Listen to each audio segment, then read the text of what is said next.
Hello everyone. We are the group representing the long-term risk of the replacement project.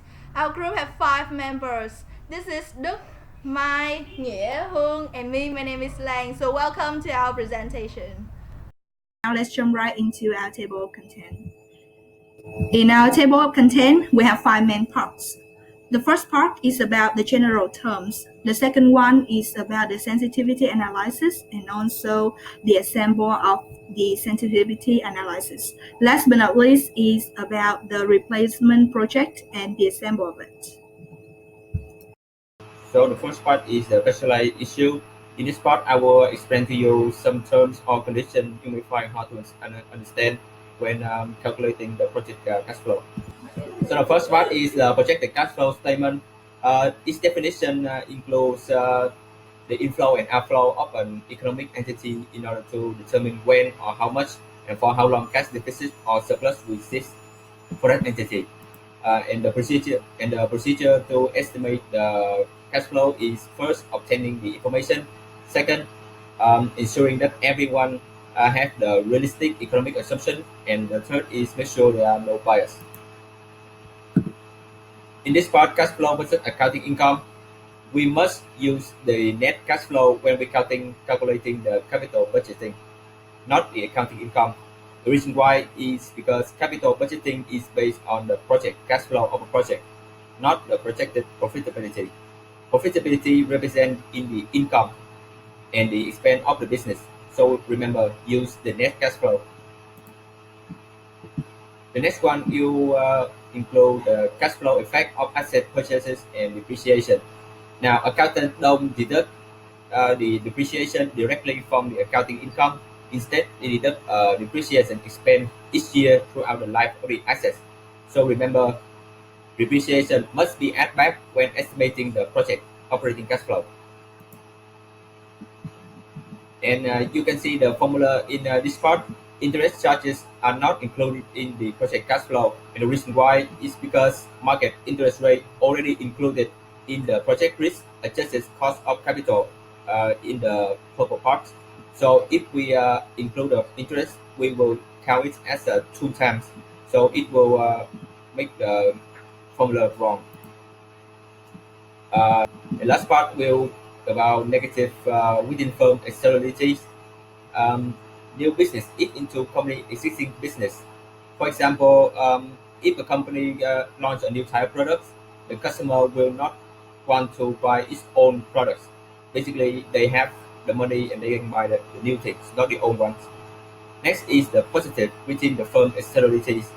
New project can also be complementary to the old one. For example, Apple can launch a new type of headphone, and the customer may want to buy iPod or phones to complement with it.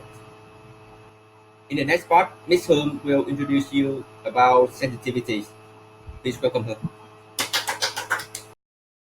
The second part is the sensitivity analysis. This is the most common type of the risk analysis, which measures the percentage change in the net present value that results from a given percentage change in an input variable when the other inputs are held at their expected value. Sensitivity analysis also provides the answer for such questions like what if unit sales falls or what if variable costs are higher than we have forecasted before. In sensitivity analysis, we will consider 2 graphs. The first graph is the line graph for sensitivity. In this graph, there are many lines which represent for many input variables. And from the graph, we can conclude 2 things. With the one project, the larger the range, the steeper the variable slope, and the more sensitive the net present values is to this variable. And when we compare 2 projects, the one with steeper sensitivity line would be the riskier project, and the manager would consider that risk to reduce. So back to the last slide, we can see that the price and the variable cost per unit will have the large impact on the net present value of this project. And the second graph, we will call the tornado diagram. In this diagram, we have to rank again the range of each input variable being changed, and then we will rearrange them with the largest range on the top and the smallest range on the bottom. The range of each input variable will have an impact on the net present value, so it can be easily seen that there are two inputs which have the greatest impact on the NPV, including the price and the variable cost per unit. And in this part, there also one small factor is very important, that is the net present value break-even analysis. In the break-even, we will find the level of an input that produces an NPV of exactly 0, because we need to know that before the project has get the negative NPV, it has to reach the target of 0 NPV, so it will be helpful to determine how the best thing can get before the project had the negative NPV. And to find out more about how to apply this analysis in the real calculation and case study, we will move on to the next part, which is the example of this analysis. Hung has already introduced to you about the theory of the sensitivity analysis, so now it's my turn to help you to do one example about this. Before doing our example, I would like to introduce to you a formula, how to calculate the sensitivity. The sensitivity analysis is a simple approach to deciding which variables the NPV is particularly sensitive to. And to calculate the sensitivity of each variable, we will follow this formula. We will take the NPV divided by the present value of the project variable, and this will be in the percentage. So the lower the percentage, the more sensitive is NPV to that project variable, as the variable would need to change by a smaller amount to make a project non-viable.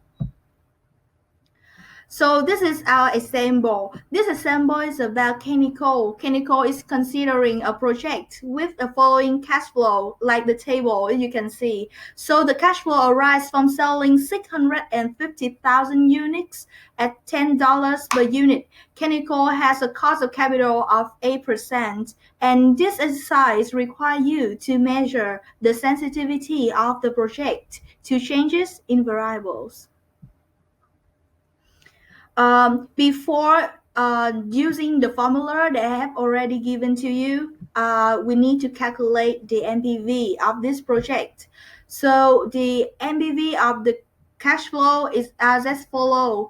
I divided the table into 6 columns. The first column is year, the second one is discount factor. So to calculate the discount factor, you will use the formula that I have given to you. Next is the present value of the investment. The investment starts at the year 0, so it will be the same, 7 million. About the PV of the variable cost, we will use the number in the table, and then we multiply with the discount factor at 8%. We will do it the same for the present value of the cash inflow. So to calculate the present value of net cash flow, we will sum the 3 columns, the present value of investment, the present value of variable cost, and the present value of cash inflow. The project has the positive NPV, and it would appear to be worthwhile. So the sensitivity analysis of the project's variable is as follows. We can see that the NPV of the project is 1024, and we take it divided by the PV of the initial investment. As I said before, is 7 million because it starts in year 0. So the sensitive equal 14.63. We will see that the project will only just provide the required rate of return if the cost of investment is 14.63 higher than the estimated, assuming that all the value remains constant. So let's see about the sensitivity of the selling price. So the selling price at the NPV is 11,590,000 dollars. So the sensitivity of it after calculating is equal 8.84%. So the project will only just provide the required rate of return if the selling price is 8.84 lower than estimated. Next will be the sale volume. So to calculate the sale volume, we cannot, because there's no variable in the table named sale volume. So we will take the NPV of the cash inflow and then the PV of the variable cost.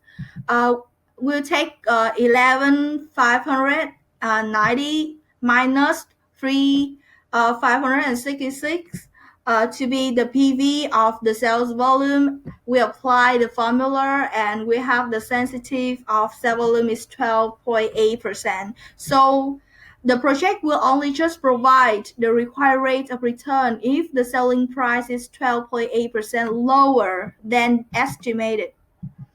About the variable cost, and we all know that the PV of variable cost is 3,566. Sensitivity after calculated is 28.7%.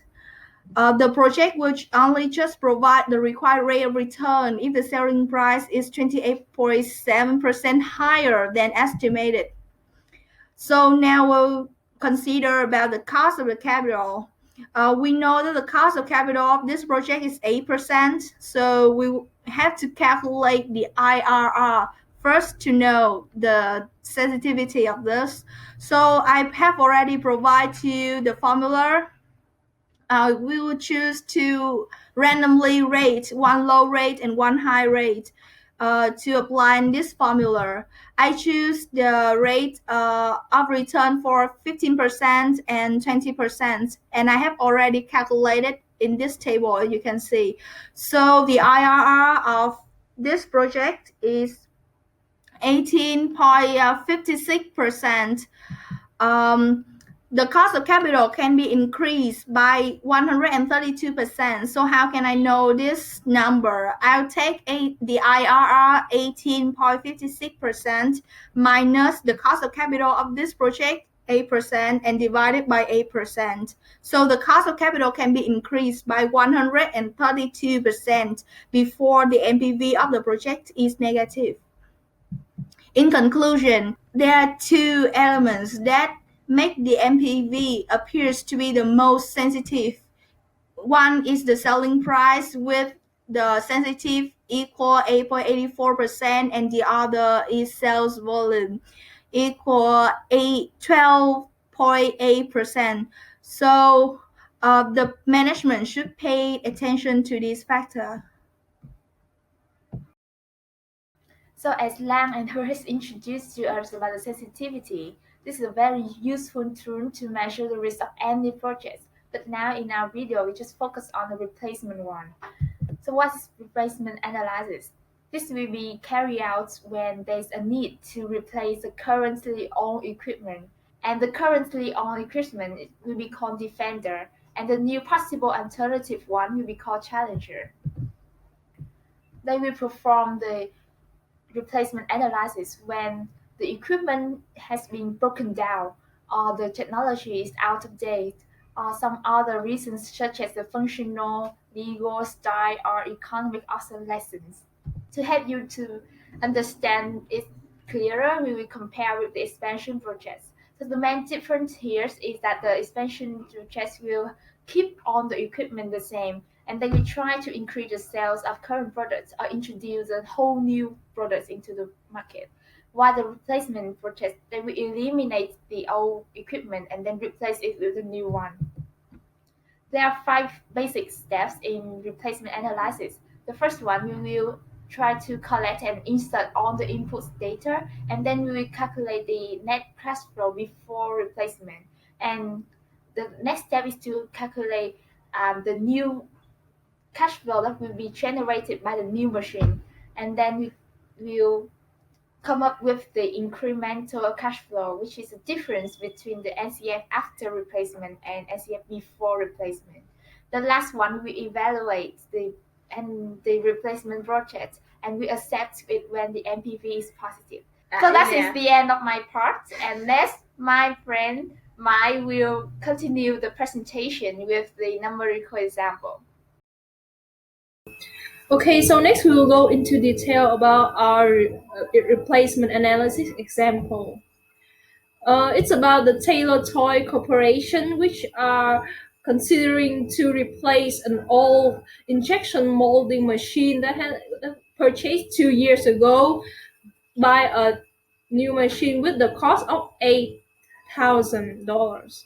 So the old machine is depreciated on a straight line basis with 6 years useful life remaining, book value of 2.1 thousand, market value of 2.5 thousand.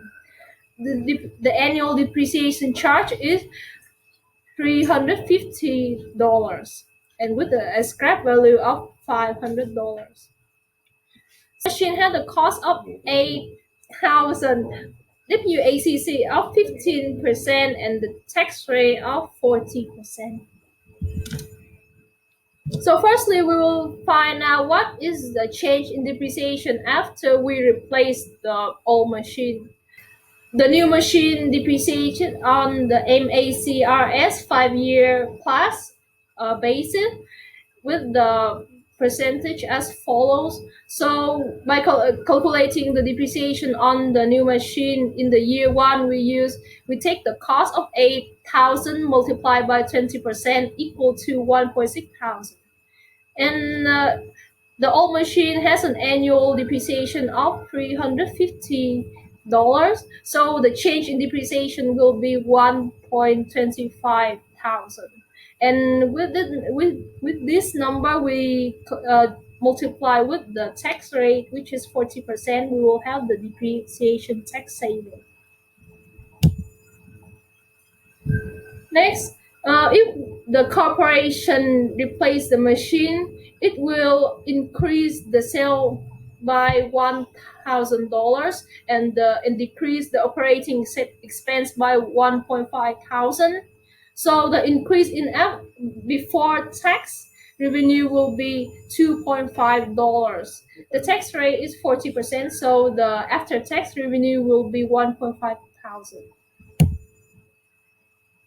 Next is our net cash flow of the investment. We have the purchasing price, the sale of old machine, and the tax after selling the old machine, and the change in net working capital. If we replace the machine, the project will require the inventory to be increased and stimultaneously increase the increase in account payable. So overall, we will have the net investment of $7.16 thousand. This is our overall project cash flow of 6 years after we replacing the machine. We calculate the NPV, the IRR, and the MIRR. So we have the NPV is larger than 0. Both IRR and MIRR are higher than the WACC. So overall, we can conclude that the corporation should replace the old machine.